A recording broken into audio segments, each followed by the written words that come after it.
Today, Monday, June 19.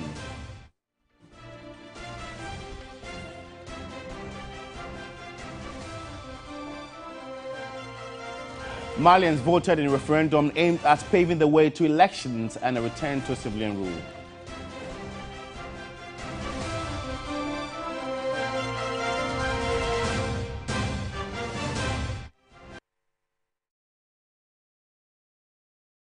Well, we've got details of these and many more coming up in the next 20 minutes if you spend your time with me. Remember, we are live on DSTV channel 279. Let's begin with politics, shall we? More New Patriotic Party NPP flag bearer aspirants are expected to submit their nomination forms at the party headquarters today. That's Monday, June 19. And Boakye Ejiakon and former Trade Minister Kofi Konadu Apraku are among those expected to storm the party headquarters and submit their nominations. Two leading members, Vice President Dr. Mahmoud Bawumia and the recently retired Trade Minister Alan Kojo Kyerematen, submitted their nominations last week. The deadline for anybody who wants to participate in the NPP primaries is set on Saturday, June 24. However, those who have picked up their nomination papers since May 26 have already started completing the procedure. At least 10 people have picked up nomination forms to run in the NPP internal elections thus far.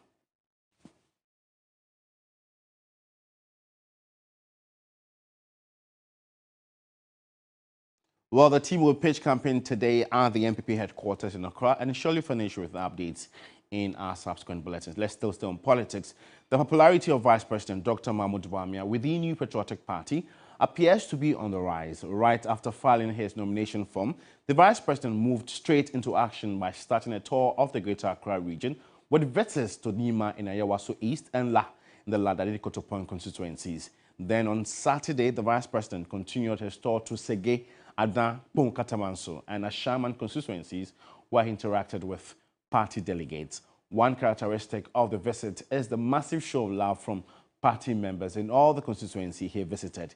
In many of these constituencies, members arrive hours before the scheduled arrival time of Dr. Mahmoud Bawumia in obvious support of his presidential bid.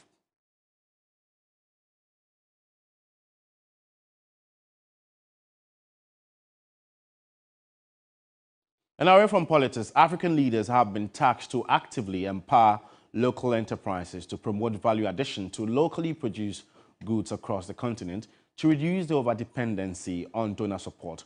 President of the African Business Council, Dr. Amani Asfor, decried the persistent export of expensive raw goods to the European markets, which serves as a source of cash for them.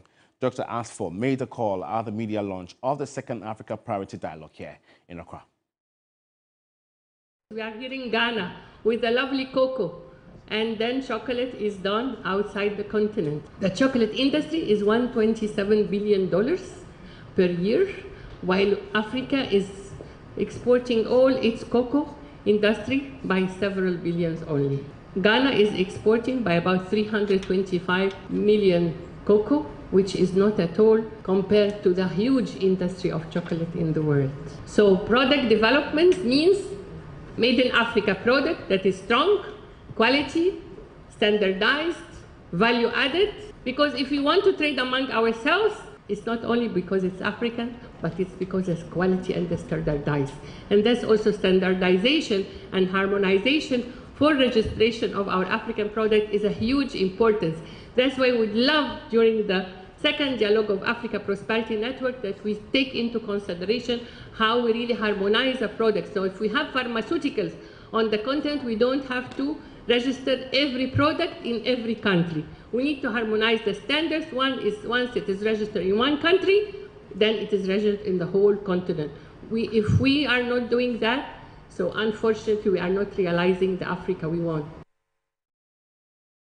Well, if you're just tuning in, you're watching the first bulletin of the day here on TV3 New Day with me, George Quinnen. We're live on DSTV, channel 279. In more news this morning, drug addicts are always looking for alternatives. The latest, which is gradually spreading silently, is the sniffing of glue, especially among the youth. In TV3's latest documentary, High on Glue, which airs on Wednesday, June 21, Godwin Asidiba meets with addicts who are hooked onto the inhalation of harmful substances. Here are highlights of the documentary.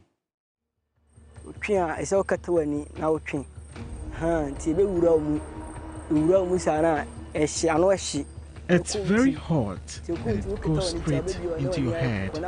You have to close your eyes before inhaling it because it has a strong dizziness effect. Me feel happy. Papa Whisker. I enjoyed the euphoria it comes with. My dad was well-to-do, but he abandoned me when I was in school. It made me sad and led me to joining bad friends.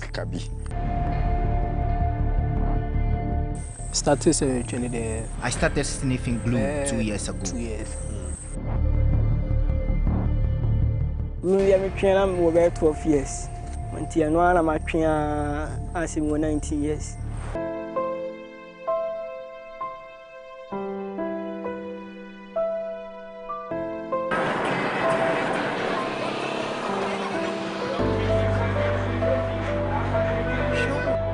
It's early morning, a few blocks away.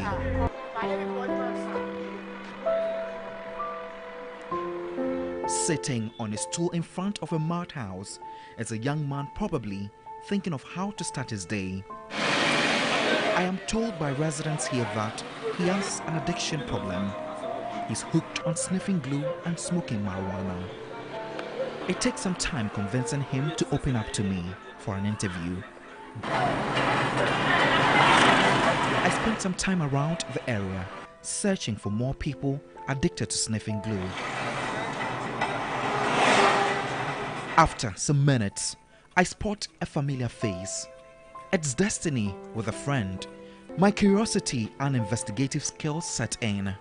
I wanted to know what they purchased from the shop. My suspicions were confirmed. It was glue. I decided to track them.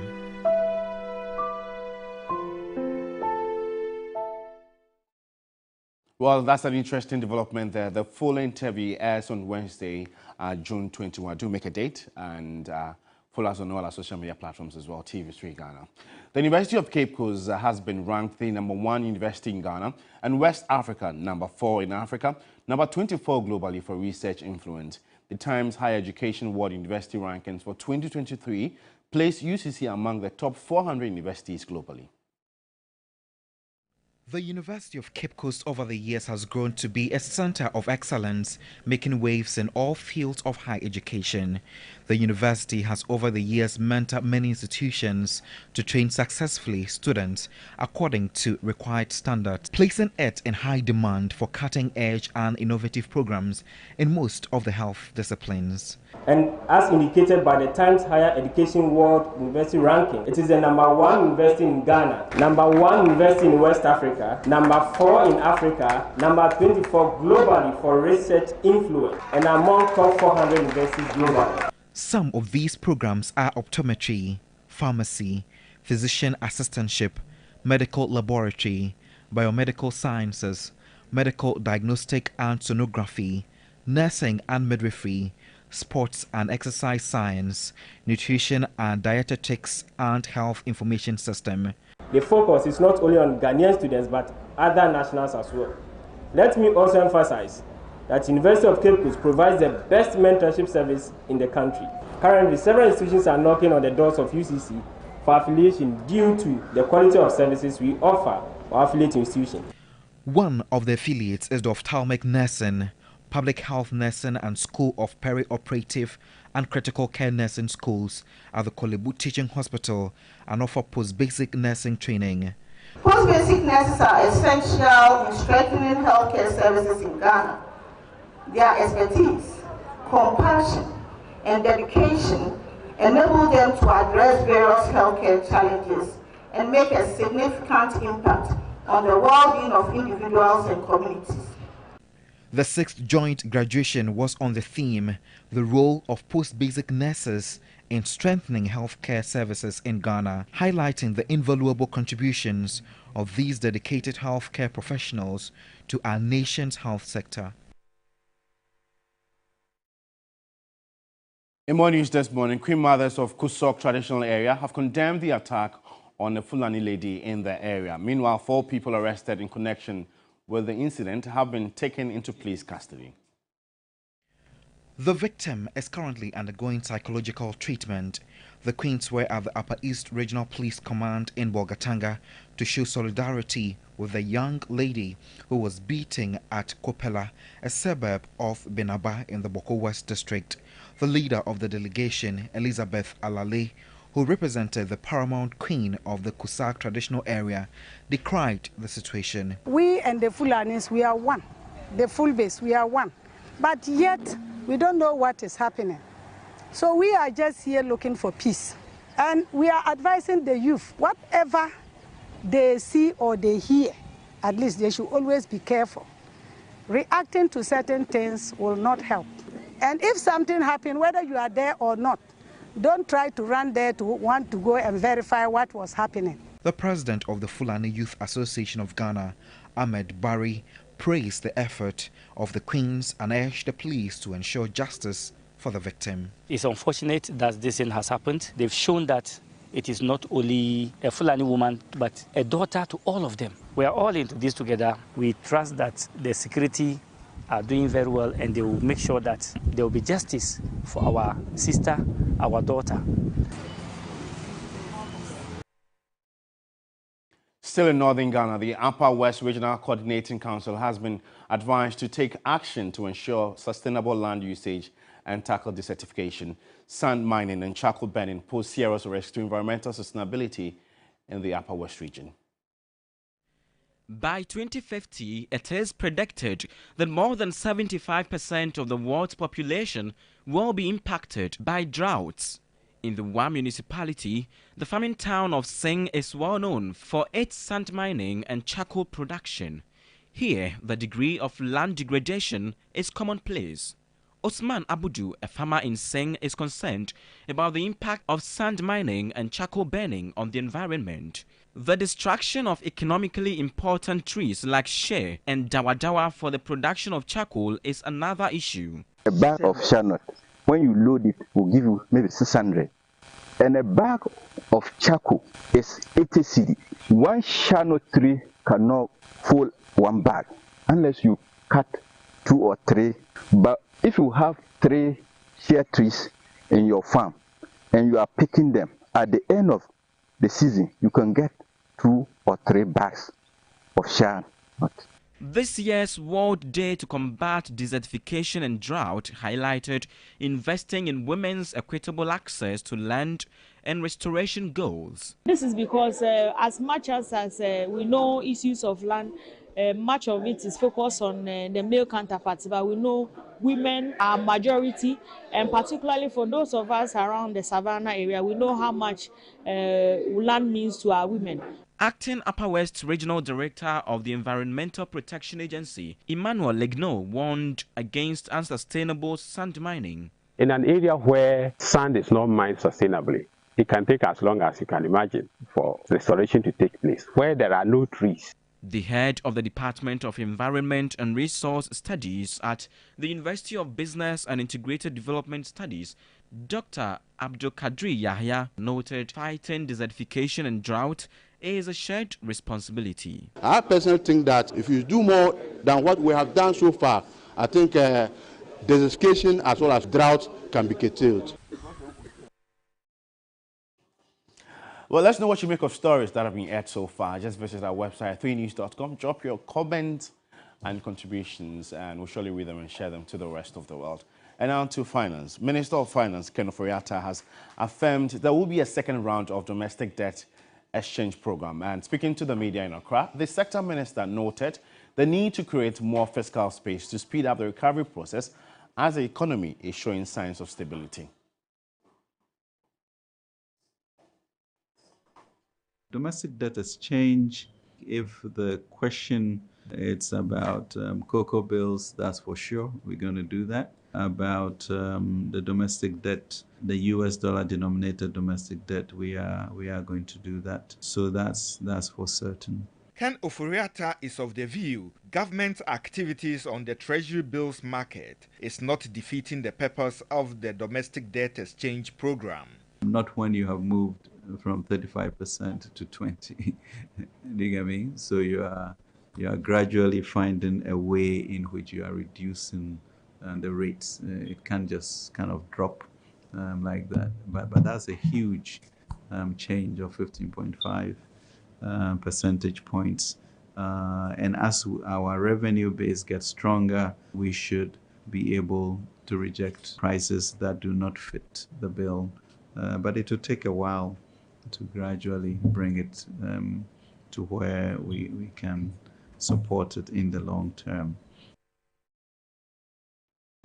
Kenneth Rata is the Minister of Finance. And now the efforts of 376 frontline health workers during the COVID-19 pandemic in the Upper West region have been rewarded.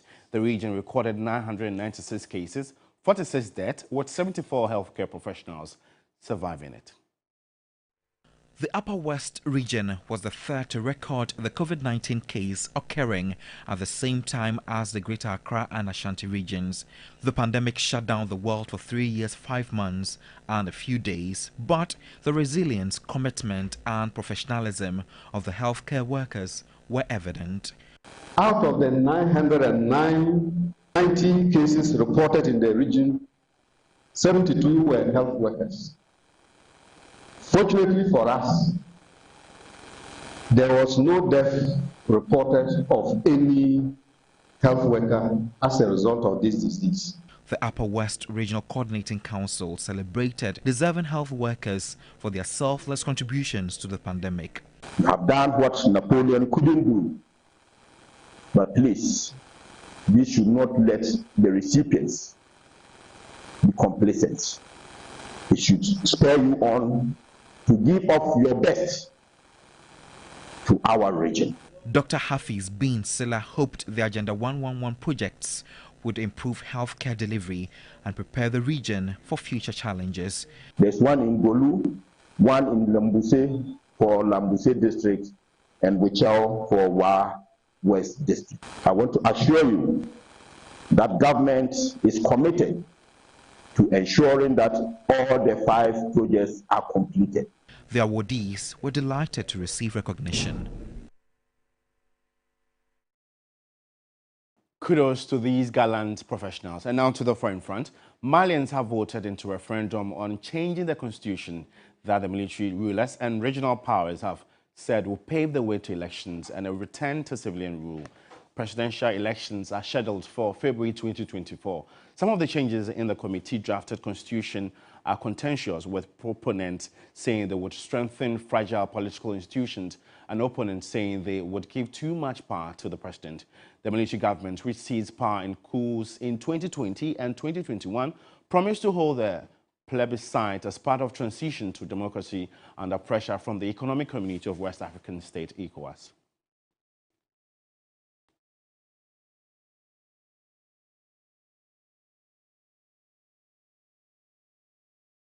Well, on that Malian note, we end the morning news. For more news updates, you'd want to log on to our website. It's 3news.com. My name is Josh Quinnin. It's always a pleasure coming your way. My colleagues, Cookie, Roland, and Ajonuela are standing by. Good morning, guys. But the news is not complete. It is complete. I'm done. Where's the quote? It's not complete. Hey, today, Where's the quote? You know, there's no quote. Should I think of something? The other day, I saw a meme on Instagram that says, "Student, there's no motivational quote. If you want to give up, give up." I think you see that a lot. Yes. Says this morning, there's no motivational quote. So if you want to give up, give up. But guys, how old were you guys when you realized that, VGMA was born out of a feud between Ochame Kwame and Lord Kenya? Oh my goodness. Then we were 0 years old. Oh, truly? Yeah, that's what the CEO of Charterhouse said. Oh. This is news to me. We need to dig deep into it. Brag for your supremacy, I'm sure. I don't know what the conversation was, but really? I'm sure like they were bragging for supremacy. So obviously, okay. Let's just create something, yeah? You've given Adjoa and I work this morning, yes. As part of 3 Entertainment, we would have to dig deep into it and find out exactly what the conversation was about. Anyway, thank you for that education this morning. Yeah. But yes, there's no motivational quote this morning. If you want to give up, give up. Don't mind.